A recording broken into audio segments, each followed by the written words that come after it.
తీసుకునేందుకు పోలీసులు రంగంలో దిగిరని చెప్పొచ్చు. ఇక కలెక్టర్లపై సీఎం రేవంత్ సెటైర్లు. ఏసీ రూముల్లో కూర్చుంటే ఎలా, బయటకు వచ్చి ప్రజల సమస్యలు తెలుసుకోవాలని చెప్పేసి ఆయన మాట్లాడిండు. గతంలో ఐఏఎస్ అధికారులు నిత్యం ప్రజల్లో ఉండేవారని, ఇప్పుడు ఏసీ రూముల్లో నుంచి బయటకు రావడం లేదని సీఎం రేవంత్ అన్నారు. విశ్రాంత ఐఏఎస్ అధికారి గోపాలకృష్ణ రచించిన life of a Karmayogi, memoir of a civil servant పుస్తకావిష్కరణ కార్యక్రమంలో ఆయన పాల్గొన్నారు. గోపాలకృష్ణ గారి అనుభవాలను ఈ పుస్తకంలో నిక్షిప్తం చేయడం సంతోషం. 6 దశాబ్దాల తన అనుభవాన్ని నిక్షిప్తం చేయడం పెద్ద టాస్క్. ఏదైనా కొనవచ్చు కానీ అనుభవాన్ని కొనలేం అని చెప్పేసి ఆయన మాట్లాడిండు. అధికారులు కూడా మొత్తం ఏసీ రూమ్లలోనే ఉంటున్నారు, జనాల దగ్గరికి వెళ్ళట్లేదు.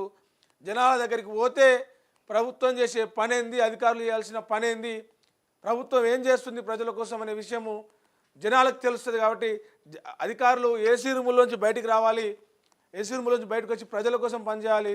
ఒక్క తప్పు ఏమని చెప్తే, ఏదో ఒకటి తెలిస్తే ఒక తప్పు ఏమని చెప్తే మీరు 3-4 తప్పులు చేసేందుకు కూడా ప్రిపేర్ అయిపోయి ఉంటున్నారు అని చెప్పేసి నిన్న ఐఏఎస్ అధికారులు ఐపీఎస్ అధికారుల మీద సీఎం రేవంత్ రెడ్డి కొంత ఒక హెచ్చరిక లాంటిది, కొంత అసహనం లాంటిది ప్రదర్శించిందని చెప్పొచ్చు. దాంతోపాటే ట్రైనింగ్లో ఉన్నప్పుడే బేరసారాలు కుదుర్చుకుంటున్నారు, సెటిల్మెంట్లు చేస్తూ ఉన్నారు. ఈ పద్ధతికి స్వస్తి చెప్పాలి, ఇది మంచి పద్ధతి కాదని చెప్పేసి కూడా ఆయన నిన్న ఒక కామెంట్ చేసినాడు. ఇక్కడ చూస్తే వరంగల్ సంబంధించిన ఎమ్మెల్యే నాయని బీజేపీలోకి వెళ్తాడా అని చెప్పేసి ఒక వార్త చూడొచ్చు.